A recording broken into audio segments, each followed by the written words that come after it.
everybody. I'm Sarah Rarrett. I'm the pastor of St. Mark's United Methodist Church. I'm a white woman who was raised in Spencer, Iowa, Northwest Iowa. I came from a family that was mixed. My aunt adopted biracial children. She lived in the suburbs of Chicago. And so I was exposed to and friends with and relatives with African-American family members from a young age. And I was an exchange student to Africa, and I was lived there for a year in Ghana, West Africa, and I married a Ghanaian man who returned to America with me. And that was the first time that I realized that racism was alive and real in America, in Iowa.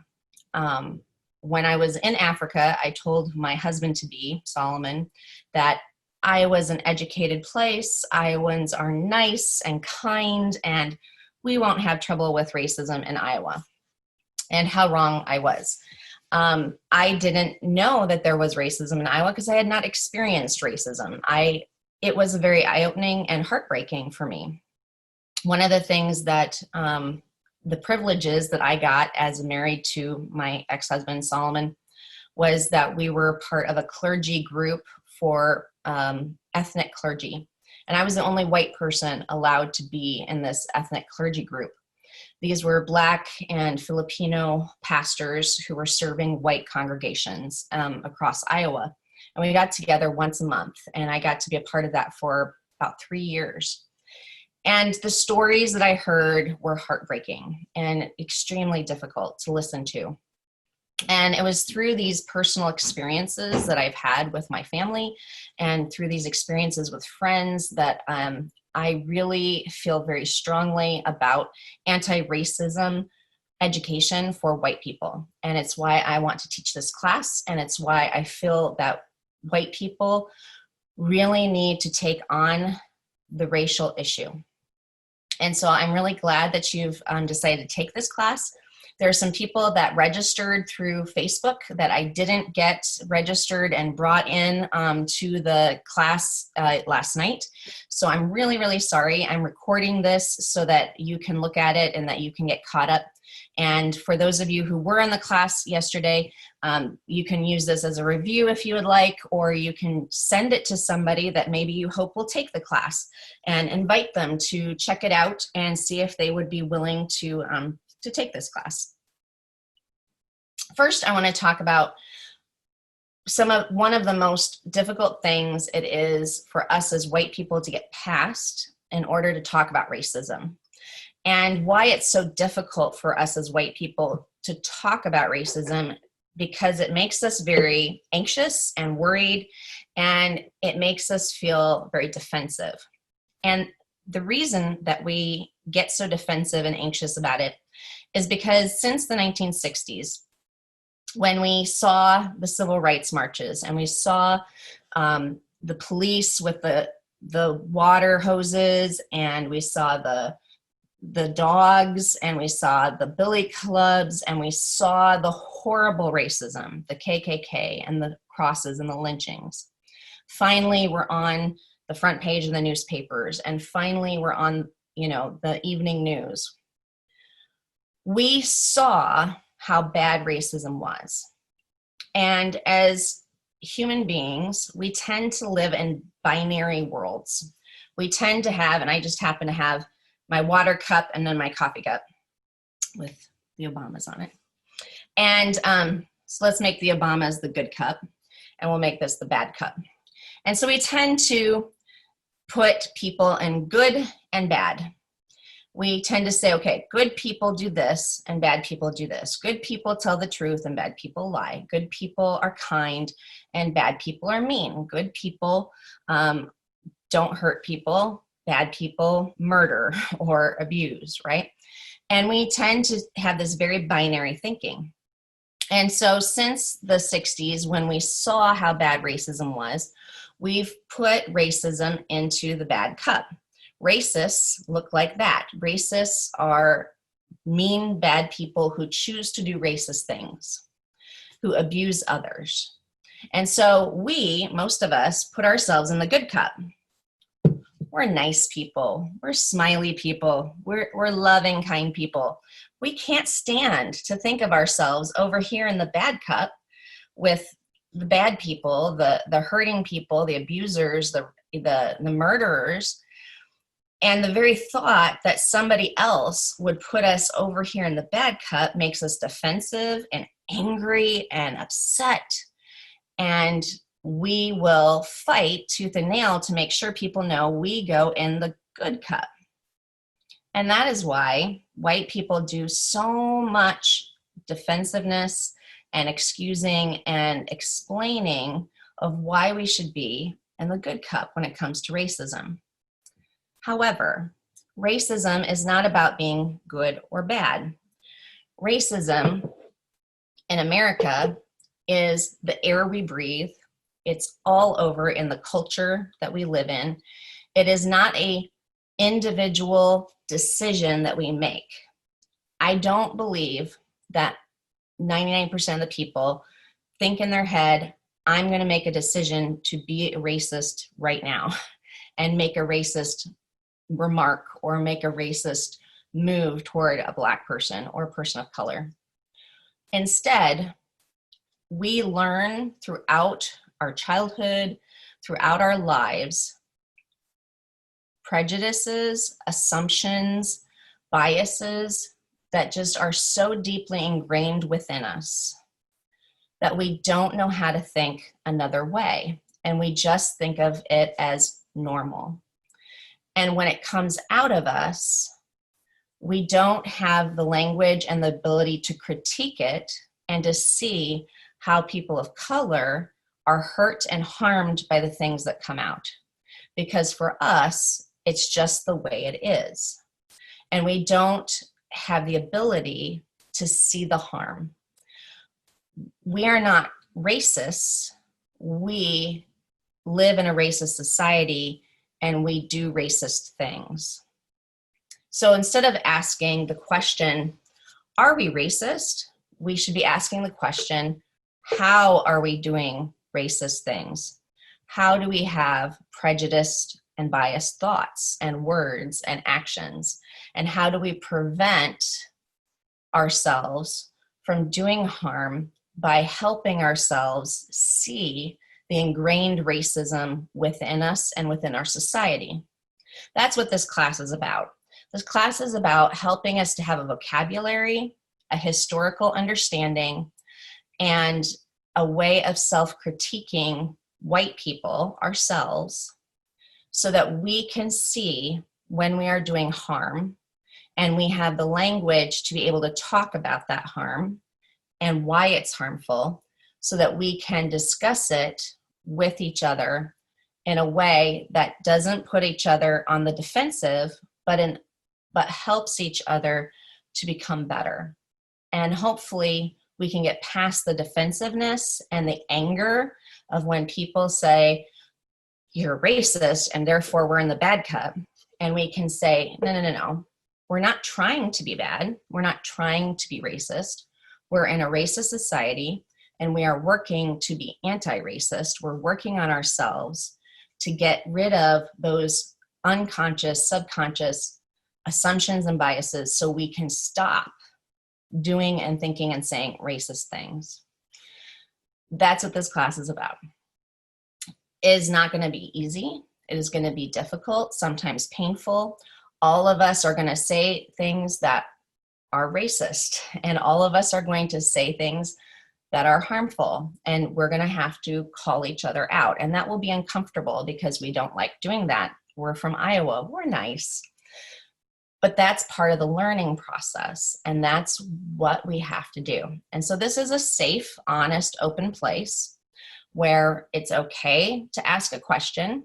It is also okay to say to somebody, I feel like that is a way that racism is coming out. I feel like that statement shows some bias and some prejudice, and I think you need to think about that. As long as we are kind and as long as we are thoughtful in our remarks, we need to be able to receive open and honest critique from each other, even me. And I want to make clear, I started this video by talking about my history and who I am. I didn't list my family and my relationships with people of color as a way of saying I'm not racist. That is often one of the ways in which white people get ourselves out of the bad cup. We say, I go in the good cup because I love Black people. I have an Obama cup. I have Black people in my family. I don't belong in the bad cup. I belong in the good cup. See, I'm not racist. I don't want to list my family as a reason why I'm not racist. I am racist. I do have biases. I do have prejudices. I lived in a white family that lived in a white town. I only had white teachers. We only learned from white textbooks. We only learned white history.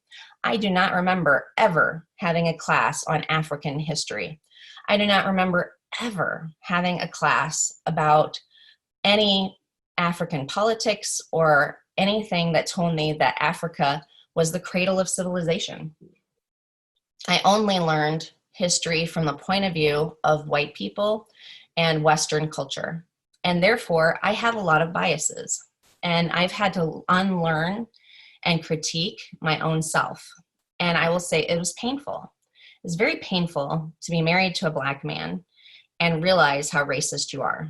It's extremely painful to give birth to a child who is brown skinned and realize that you have racism within you and you have to change your thinking for the sake of your child. It is very eye-opening when you have children and you have to learn that your assumptions and your biases about Black people in general have to be changed for the sake of your kids. And so I want to say that to you because I want you to understand that no matter who we are and our life experiences, we all, because we're white, because we live in a white society, have to do this work, have to live this struggle. This is our work to do. African American people cannot get rid of racism. They can protest, they can point out racism, they can show us the harm that racism does to them, but they cannot get rid of racism. Racism is within us. It is within white people, our white culture, our white education, our white language, our white ways of being. And so it is our job to get rid of it. And it is our work to do. And so we need to be the solution. We need to be the leaders who step up and say, it's time for change. And we're going to be part of that change. So I'm glad you're part of this class. I'm so glad that you are willing to be part of the learning and part of the work of changing the world to make it a better place. To get started, we're going to look at some vocabulary so that we have the same words to share and the same words to be able to say together so that we understand what we're talking about. We are going to use a book, and it's a book by Layla Syed, and it's called Me and White Supremacy, and it's the workbook. And I'd encourage you to buy it. I'd encourage you to download it. It's a ebook. It's unfortunately sold out on a lot of websites that I found. So I do have a printing of it to get you started for this week. But I encourage you, of course, to buy it. I'll just show you quick some vocabulary, as I said. We're going to talk about some of the words that we use because words create culture. And so we are going to look at the words and we are going to look at what it is that we say so that we can change the way that we think. Words create thinking. So just very quickly, AAVE, African American Vernacular English. We used to say Ebonics, jive talk. We don't say that anymore. It's kind of disrespectful. African American Vernacular English. We want to recognize there is a different way of talking in the Black culture in America. but we want to also use a terminology that's respectful.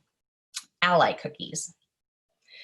Ally cookies, praise or rewards for not being racist, usually sought out by white privileged people who are more concerned with personal gain than justice. White people who show up at the protest but never do anything beyond showing up at the protest. White people who want to do something nice or wear the t-shirt, but never, so they get the praise and the rewards, but never want to actually do anything to push for justice. Anti-Blackness, defined as being opposed to, hostile toward Black people. Anti-Blackness is found all around the world.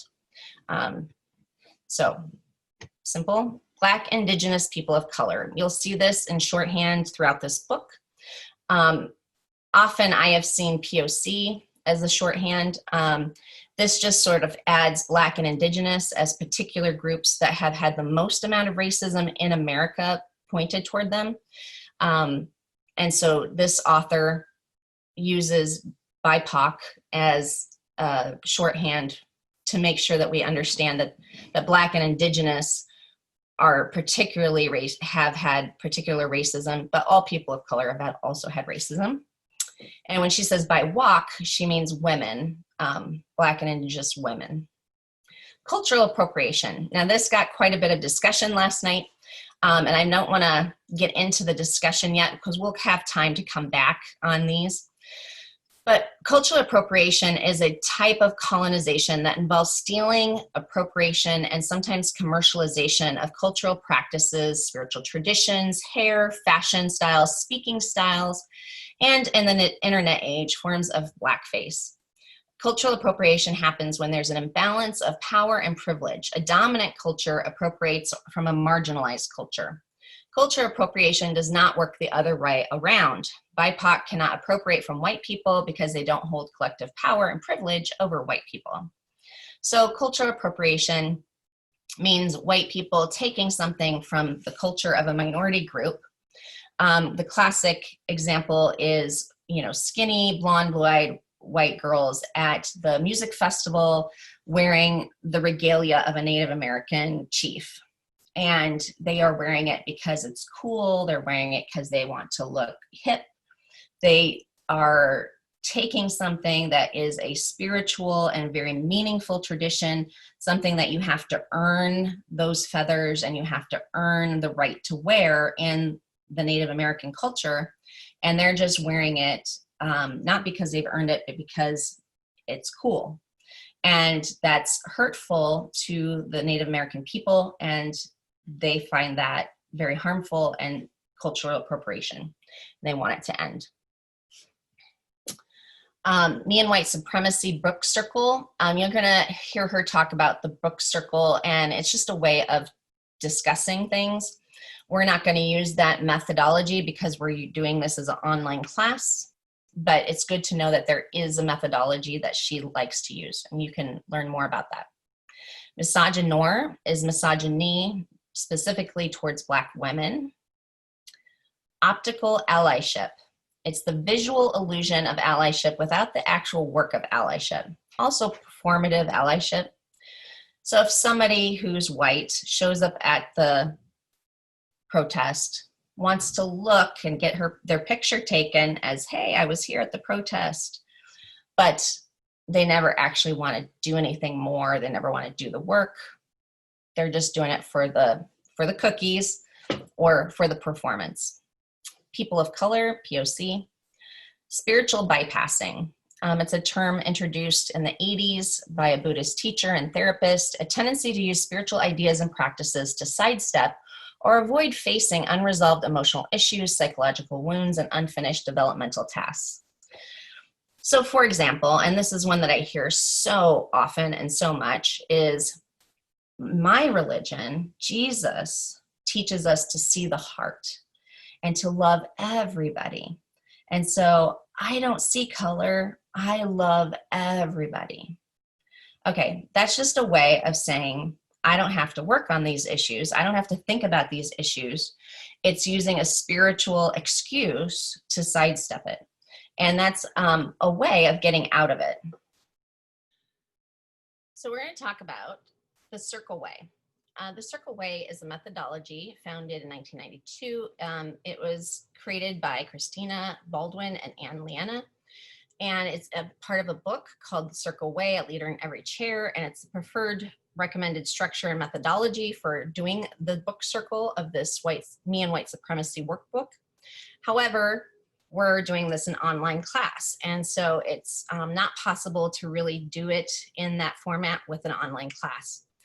I encourage you, however, to look into the Circle Way and to think about yourself starting a Me and White Supremacy book circle after the conclusion of this class and using the Circle Way as your guide for leading such a group, and that you continue to do this sort of work and help others that you know do this sort of work.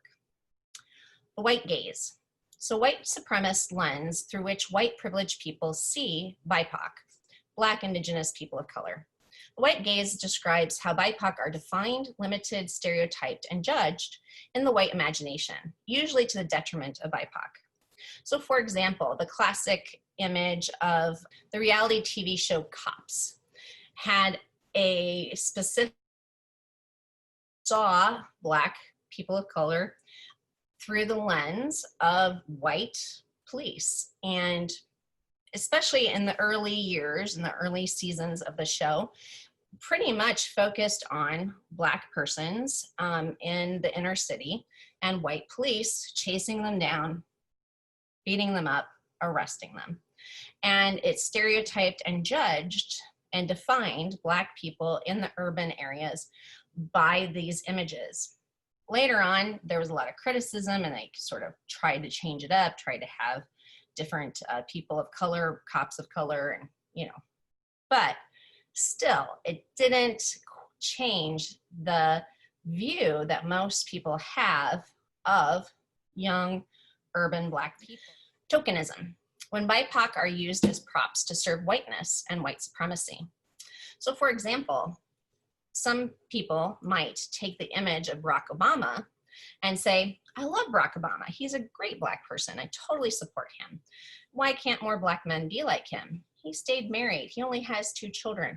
Look at all these Black men who don't stay married and are in jail and, have kids all over the place. That's using one Black person as a prop to serve an idea that most Black men are not good men.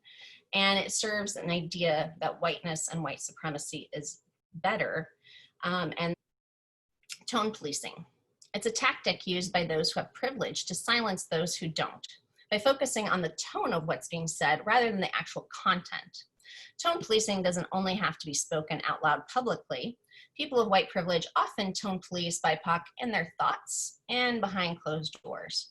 So for example, after having gone to a Black Lives Matter protest, a family of white people comes home and talks about one of the speakers who was a Black African-American woman.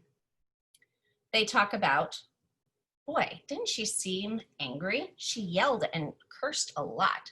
She seemed so angry. You know what? Her message would really get across better if she would just calm down and speak kindly and nicely. We were all on her side. Why did she have to be so angry? Filling in a stereotypical image of the angry Black woman and focusing on her tone rather than what she said. The things that she said in her speech might have applied to that family. So by focusing on her tone, they didn't really have to think about how the application of what she said worked for them. White apathy. Feeling of apathy, indifference, unconcern, detachment, dispassion, disregard about racism by white privileged people. Doesn't happen to me, I don't have to worry about it. Pretty easy. White centering. The centering of white people, white values, white norms, and white feelings over everything else. The belief, whether conscious or not, that whiteness is normal and Black, Indigenous, people of color are the other. And again, pretty self-explanatory, often very unconscious. White exceptionalism. The belief that you as a white person are exempt from white supremacy, that you're one of the good ones, and all this work doesn't apply to you. often done online, often happens when people are trying to say, but not all cops are bad. Everybody wants to take the exception and use it to dissuade from talking about real issues. White feminism. A feminism that focuses on the struggle of white women. It's a feminism that's only concerned with the disparities and oppression of gender, usually cisgender. Cisgender refers to women who are born women and excludes transgender women. It does not take into account the disparities and oppression of other intersections, which are just as important, including race, class, age, ability, sexual orientation, gender identity, etc. So for example, white feminism focus on how many women are CEOs, how many women are in Congress, how many women are running for president, and focuses on higher and loftier goals that really are specific to gender and specific to upper middle class women, and sort of ignoring the issues of women who are on the bottom, women who need minimum wage to be raised, women who need childcare to be more affordable. So it's a focus that goes to the side of the wealthy and white women instead of all women and women of all kinds. White fragility. A phrase coined by Dr. Robin DiAngelo, defined as a state in which even a minimum amount of racial stress becomes intolerable, triggering a range of defensive moves. And we're going to talk about that and watch a little video about that in just a minute. So just hold on to that. White privilege. White privilege is a phrase coined by Peggy McIntosh in her 1988 book, White Privilege and Male Privilege, a personal account of coming to see the correspondences through work in women's studies. She says, I've come to see white privilege as an invisible package of unearned assets that I can count on cashing in each day, but about which I was met. White privilege is like an invisible, weightless knapsack, full of special provisions, assurances, tools, maps, guides, codebooks, passports, visas, clothes, compass, emergency gear, and blank checks. White privilege is just all these things that white people get just because we're born white. And often we don't even see them or acknowledge them or understand them because we just think this is the way the world is, that we assume everybody gets these things. And it's sometimes really hard for people to understand that no, not everybody gets these things. Only we get these things. Other people don't get these things. In fact, a lot of white people will really get angry when you tell them that they have these things and that other people don't. And they will insist, everybody has this. It's America. Everybody has this ability. But not everybody does. It's a privilege that we as white people get in a society that is tuned to white people having the norms and the privileges and the authority of running the society. We'll talk more about that. White saviorism, the colonialist idea that assumes that BIPOC need white people to save them, that without white intervention, instruction, and guidance, BIPOC will be left helpless, that without whiteness, BIPOC who are seen as below and less than white in the white imagination will not survive. So, classic case of we need to send missionaries to those poor heathens over there because, gosh, they don't even wear clothes, they don't even have books, they don't even have shoes. Without us, they wouldn't have anything. They need us. Even if they don't think they need us, we better get over there and we better make them need us. Unfortunately, white saviorism has done a lot of harm. In thinking that we're doing good, we have hurt people. And especially as religious people, we have, in the name of religion and trying to spread good news, have accidentally also packaged that good news in a white supremacy package. We've said to be a person of faith means to look like a white person of faith, instead of allowing people to express faith in their culture, in their ways, with their cultural norms. And that has done harm. And that's something we need to learn how to not do. White silence occurs when people with white privilege stay complicitly silent when it comes to issues of race. When people are telling jokes and you don't say anything. Being silent doesn't necessarily mean you agree, but it also doesn't mean you don't disagree. And silence gives the tactic feeling that, well, they're not against me, they must be with me. Silence means that the person with the loudest voice, who's usually the most negative voice, wins in the room. And so if you're silent and somebody with a negative voice is raised, you're complicit with whatever they're saying, even if in your head you're disagreeing.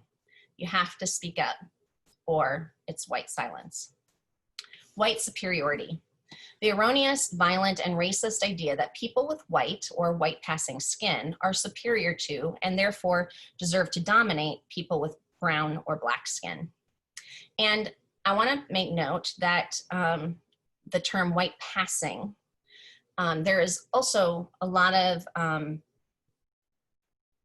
racism within different cultures and societies for lighter colored skin. For example, in India, people with lighter colored skin are considered the better people than darker colored skin.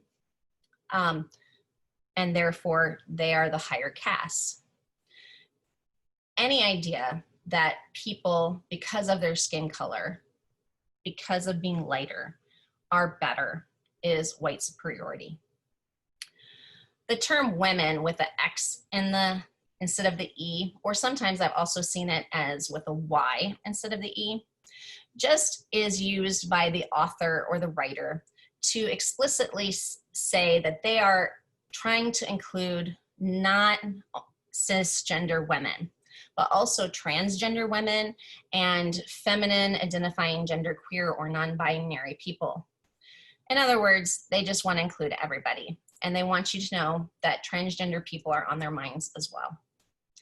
All right, so these are some definitions that we all need to keep in mind. It will be in the book. I'm going to tell you a little bit more about that in a second. We're going to dive a little bit more into what is white fragility. That this talk is happening on the ancestral territories of Indigenous peoples. And I believe very, very deeply that if we don't know our history, if we cannot trace the past into the present, we cannot explain current conditions in ways that are transformative rather than victim blaming. And I think today it's very, very clear when we see struggles around water rights at Standing Rock, the Duwamish yet again denied federal recognition, which denies treaty rights and sovereignty. These struggles are never separated from the present. At the same time, a piece of white fragility is that white people are not taught their history. We don't know our history. So I want to acknowledge that. I want to position myself, of course, as a white person, and I'm talking to addressing a very, very specific dynamic. This is arguably the most complex, nuanced social dilemma since the beginning of this country. And there are myriad roads in, and all of them are essential, but so consistently left off the table is whiteness, right? So we often learn about this group and that group and their struggles and their triumphs and their heroes and heroines, and yet we don't ask ourselves struggles and triumphs in relation to whom, right? And so, again, I'm going to focus on white folks and white people. I do use humor. And I want to say a little bit about why I use humor. Some of it is my style, and also because there's so much tension and so much anxiety and so much charge and so much defensiveness and on for white people around race that we can, when we begin to get challenged, we can shut down really quickly or glaze over or tune out. And all of those, of course, function to protect our positions and hold our worldviews in place. And so the laughter can help release some of that. If we can laugh at this and mock it a little bit, to be direct, it can help us then step back and not take ourselves so seriously, and hopefully, again, open it up. And I want to say that this is killing people of color, right? This is very, very serious. So my humor is not meant to trivialize that, but it is a strategy, one of many that I use in order to try to air this out and open it up. Right. So I want to start by reading a bit from the beginning. White people in North America live in a society that is deeply separate and unequal by race, and white people are the beneficiaries of that separation and inequality. As a result, we are insulated from racial stress at the same time that we come to feel entitled to and deserving of our advantage. Given how seldom we experience racial discomfort in a society we dominate, we haven't had to build our racial stamina. Socialized into a deeply internalized sense of superiority that we either are unaware of or can never admit to ourselves, we become highly fragile in conversations about race. We consider a challenge to our racial worldviews as a challenge to our very identities as good, moral people. Thus, we perceive any attempt to connect us to the system of racism as an unsettling and unfair moral offense. The smallest amount of racial stress is intolerable. The mere suggestion that being white has meaning often triggers a range of defensive responses. And these include emotions such as anger, fear, and guilt, and behaviors such as argumentation, silence, and withdrawal from the stress-inducing situation. These responses work to reinstate white equilibrium as they repel the challenge, return our racial comfort, and maintain our dominance within the racial hierarchy. I conceptualize this process as white fragility. Though white fragility is triggered by discomfort and anxiety, it is born of superiority and entitlement. White fragility is not weakness per se. In fact, it is a powerful means of white racial control and the protection of white advantage. In my early days of work of what was then termed a diversity trainer, I was taken aback by how angry and defensive so many white people became at the suggestion that they were connected to racism in any way. The very idea that they would be required to attend a workshop on racism outraged them. They entered the room angry and made that feeling clear to us throughout the day as they slammed their notebooks down on the table, refused to participate in exercises, and argued against any and all points. I couldn't understand their resentment or disinterest in learning more about such a complex social dynamic as racism. These reactions were especially perplexing when there were few or no people of color in their workplace, and they had the opportunity to learn from my co-facilitators of color. I assumed that in these circumstances, an educational workshop on racism would be appreciated. After all, didn't the lack of diversity indicate a problem, or at least suggest that some perspectives were missing? Or that the participants might be undereducated about race because of scant cross-racial interactions? It took me several years to see beneath these reactions. At first I was intimidated by them, and they held me back and kept me careful and quiet, but over time I began to see what lay beneath this anger and resistance to discuss race or listen to people of color. I observed consistent responses from a variety of participants. For example, many white participants who lived in white suburban neighborhoods and had no sustained relationships with people of color were absolutely certain that they held no racial prejudice or animosity. Other participants simplistically reduced racism to a matter of nice people versus mean people. Most appeared to believe that racism ended in 1865 with the end of enslavement. There was both knee-jerk defensiveness about any suggestion that being white had meaning and a refusal to acknowledge any advantage to being white. And over time, I began to see what I think of as the pillars of whiteness, the unexamined beliefs that prop up our racial responses.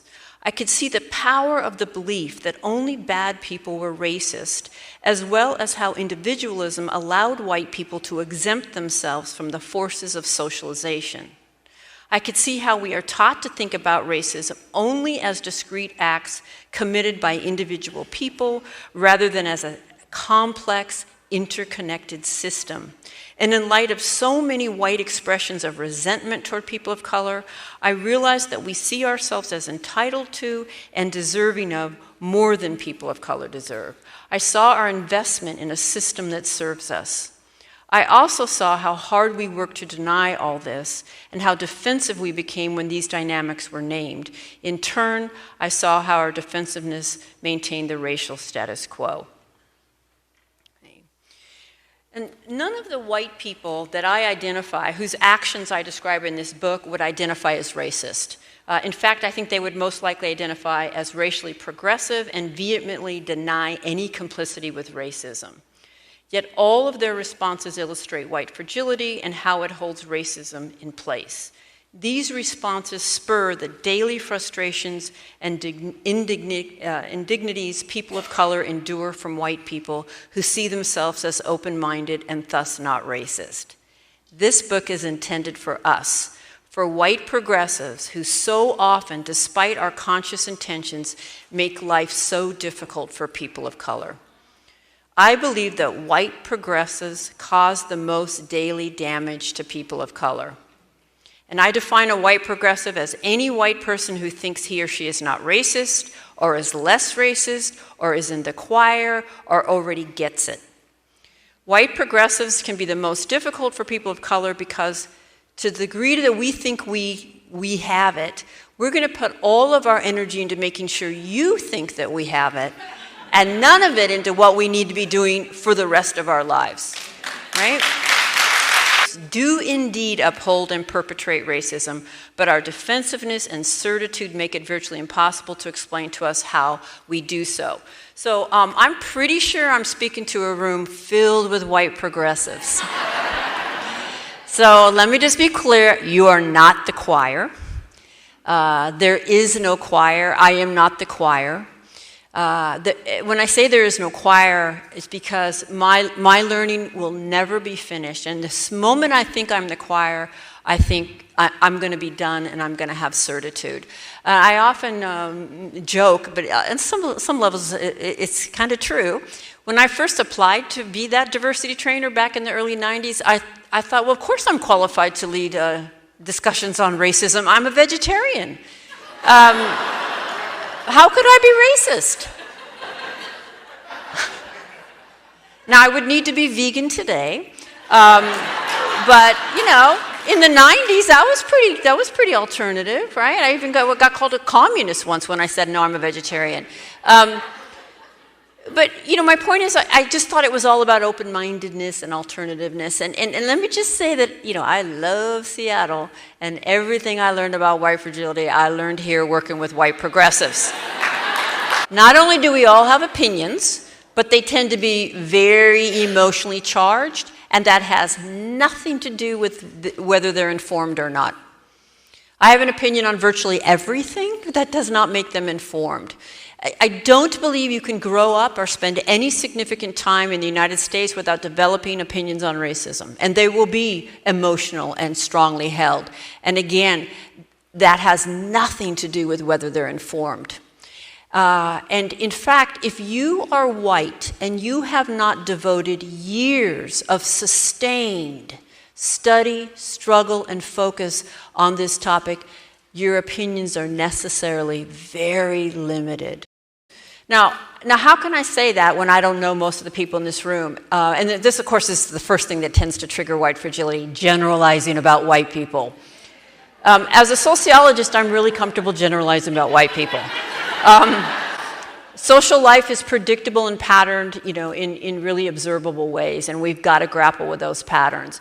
But I can say this, that your opinions without sustained study, struggle, focus, you know, mistake-making, relationship building, repair, they're superficial because nothing in society gives you the information you need to have more than that.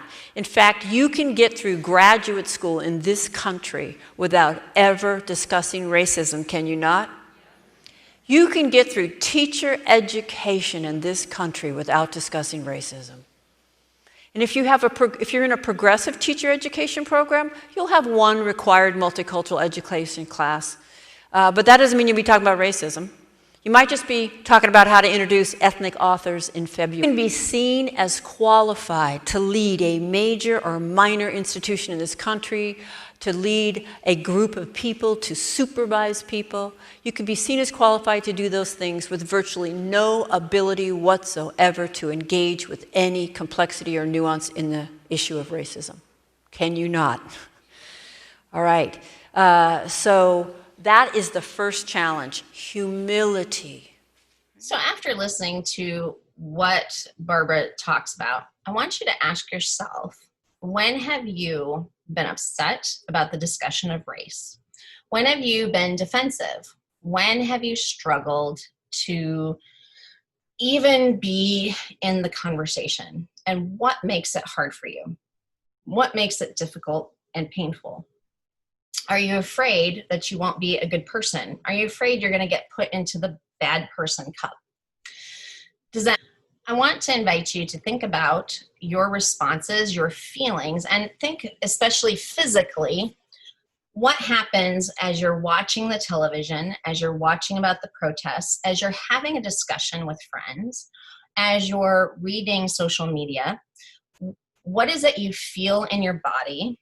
What gets tense? Your shoulders, your chest, what happens? And what are the feelings, the impulses that you immediately have? Are you immediately wanting to yell and get angry? Are you immediately wanting to defend yourself and say, but not me? Are you immediately wanting to look for excuses? Are you wanting to find reasons why the cops would do what they're doing? Are you trying to find exceptions? Are you trying to find the good guys in the middle of bad things that are happening? All of it, don't judge it. Don't label it. Just observe yourself. Just take note of what goes through your brain, what goes through your body, and observe what happens. I'm emailing you the workbook because it's going to probably take you a while to either purchase a workbook or download a workbook. So I'm emailing you the PDF of the first 7 days. For each day, there's about 5 to 10 minutes of homework. Print it out, and there's some questions for journaling. Just take a minute at the end of every day to look at those questions, to read. There's about a page of material. It's very short. Read it, look at the questions, answer them quickly. Just do a few minutes of thinking and debriefing for yourself. And if you watch some of the news, if you go to a protest, if you are arguing with people on social media, take some notes about how you feel in the midst of that. What are some of your responses? And just write them down so that you can talk about them later.